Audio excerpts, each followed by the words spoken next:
Hello, friends. I am Chevy. Welcome to my shed. How are you today? How's life in your world? How's things where you are? Hope it's fantastic and wonderful. Everything here is pretty good. I had a day off today because I was supposed to have my kid for some dental work, but they woke up today feeling not great. Runny nose and sore throat and all that sort of stuff. So their mom went and got them tested. Everything's negative, but that means I'm not going to have my youngest tonight, which is Tuesday nights has been kid nights for a while now. When they moved out for the first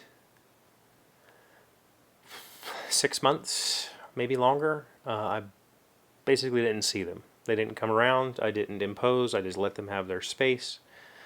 And then, around January, February, March of the following year, my youngest started asking to stay. So, and so ever since then, I've been trying to make an effort to at least have dinner one day a week. I think we used to do Sundays because when we all lived together, me and the kids used to go have breakfast every Sunday or Saturday. I think it was actually Saturday. We would have breakfast on Saturday mornings and let their mom sleep in. So we would go out to a local restaurant and have breakfast. And that was kind of a tradition. So I tried to carry on something and at least have dinner with them once a week, even when I didn't see them very often. And then we started doing a parenting plan before we got divorced. Before anything was legal, we started doing every other weekend. And then I would have them at least one night a week for dinner. Sometimes multiple nights, depending on how soccer and all that sort of stuff played out. And the reality is that at that point in time, I was very much convinced that they were better off at their mom's house than here. I wasn't in the right mental space to take care of children, and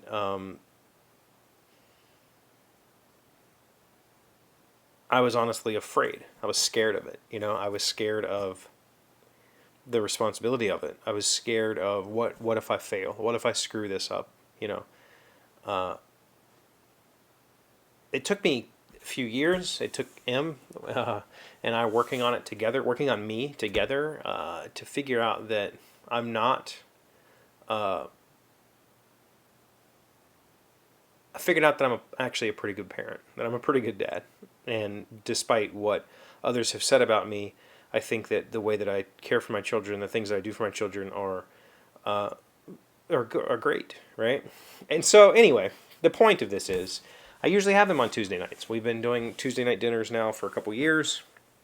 There for a while, it was Tuesdays and Wednesdays, like we've switched, and then it was like, let's just do Tuesdays because it's less confusing for everybody if we just have the same night every week. And so my youngest won't be here, but my oldest still wants to show up, so that's fine. She can come and do whatever. I don't know what we're going to do yet. She asked me to build her a table a while ago. In her room, she has this corner where her desk is. She plays Minecraft and she streams from there. And then there was a gap between her desk and the wall, and so she got like a TV box or something and just put it there. And it happens to be the same height as your desk. And she uses it like a shelf, but it's collapsing. And she's like, "Dad, can you make me a table?" And I said, "Sure." And of course, when she asked that, my brain immediately went to, I need to get some, hard maple, maybe cherry, maybe walnut. I need to, figure out joinery methods, and I'm going to put together, basically, it's going to be like a 14-inch wide by 4-foot long table. So like more like an entryway table or a buffet table. And my head just immediately went to, all right, I'm going to try mortise and tenon because I've never really done it by hand. I've done it with floating mortise and tenons. I've done it with through mortise and tenons, but I've never done, like corner mortise and tenon pocket style. I've never done anything like that. So I guess a through mortise and tenon is probably called a bridle joint.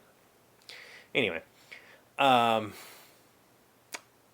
I was like, I'm going to do that. And she's like, and so that was It's been a very long time since she asked me to make her this table. And then one day we had this conversation. I told her, I'm going to make it right. You know, I'm going to make you a table that you're going to keep for the rest of your life. Like, why wouldn't I do that? And she's like, Dad, I just need a table. The box is falling apart. Can you please just make it anything to fill the space?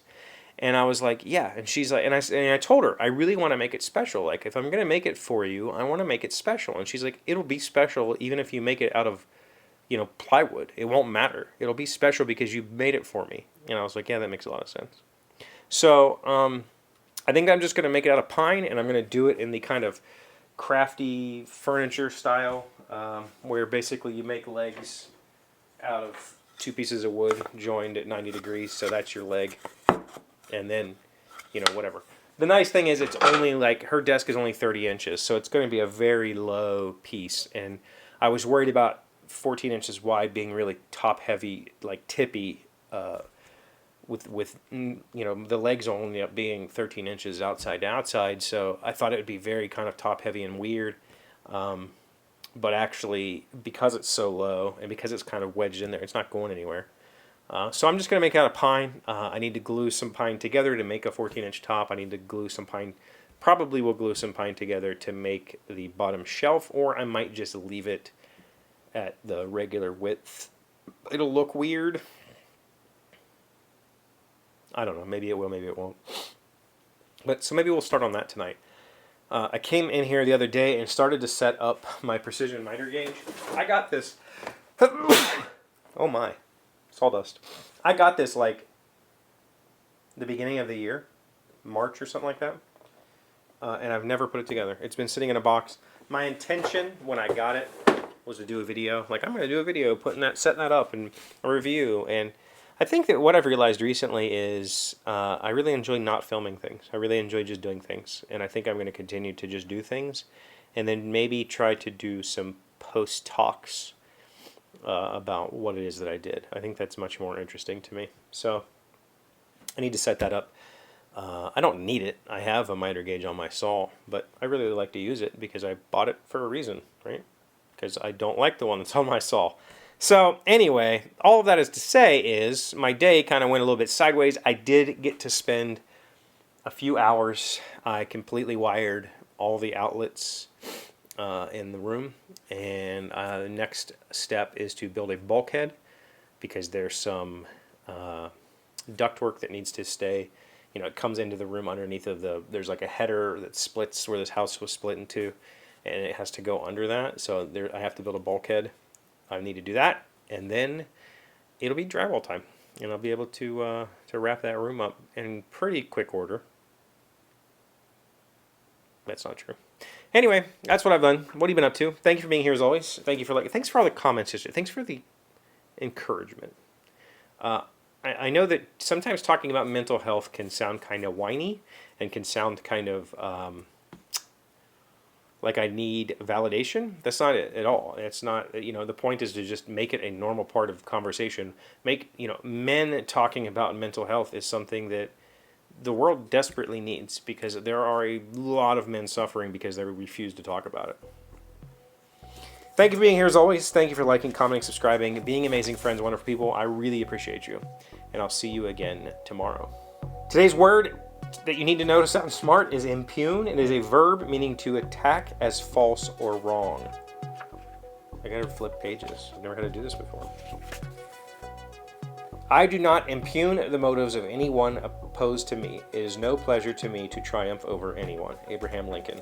Impugn. I-M-P-U-G-N. I really had to look at that pronunciation game for a while because I've never heard that word, and it's a very odd spelling for impugn.